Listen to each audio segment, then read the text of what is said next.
रायगढ़ जिला विषम कटक निर्वाचन मंडल समस्त बीजेपी कार्यकर्ता मिलित होई हटा मनेगुड़ा ग्राम डाक्टर श्याम प्रसाद मुखर्जी बलिदान दिवस रे भावपूर्ण श्रद्धांजलि सह हटा मनेगुड़ा उच्च विद्यालय परिसर में वृक्षरोपण कर मुख्य अतिथि भाव कालीराम माझी जोगदेवा सह बीजेपी वरिष्ठ कार्यकर्ता माने उपस्थित होई वृक्षरोपण करथिले।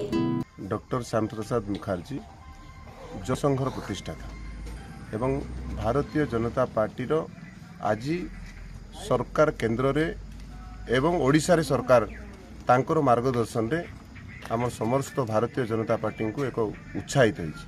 तेणु सारा देश रे माननीय प्रधानमंत्री ठू आरंभ कर बूथ सभापति पर्यंत समस्ते यही कार्यक्रम को तिरोधान दिवस को अत्यंत आनंदर सहित एवं तांकर स्मृति रे आमे अनुप्राणित हेबा पई वृक्षरोपण एवं तांकर जन्मदिन पर्यंत जुलाई 6 तारीख पर्यंत ये पूरा मात्रा रे सेवा कार्यक्रम चलिबो। तेणु भारतीय जनता पार्टी रो एठी मध्य मुनिगुड़ा रे विषम कटक निर्वाचन मंडल रे मध्य हमर वरिष्ठ कार्यकर्ता समस्ते गोटे गोटे गछ लगेबा पई मांकर नारे लगेबा पई ये गोटे राष्ट्र निर्देश अछि। तेणु आमे समस्ते गोटे गोटे गछ जड़े जड़े कार्यकर्ता बूथ कार्यकर्ता मध्य समस्ते लगेबे। रायगढ़ जिला प्रतिनिधि शिव प्रसाद पाढ़ी रिपोर्ट विशेष खबर।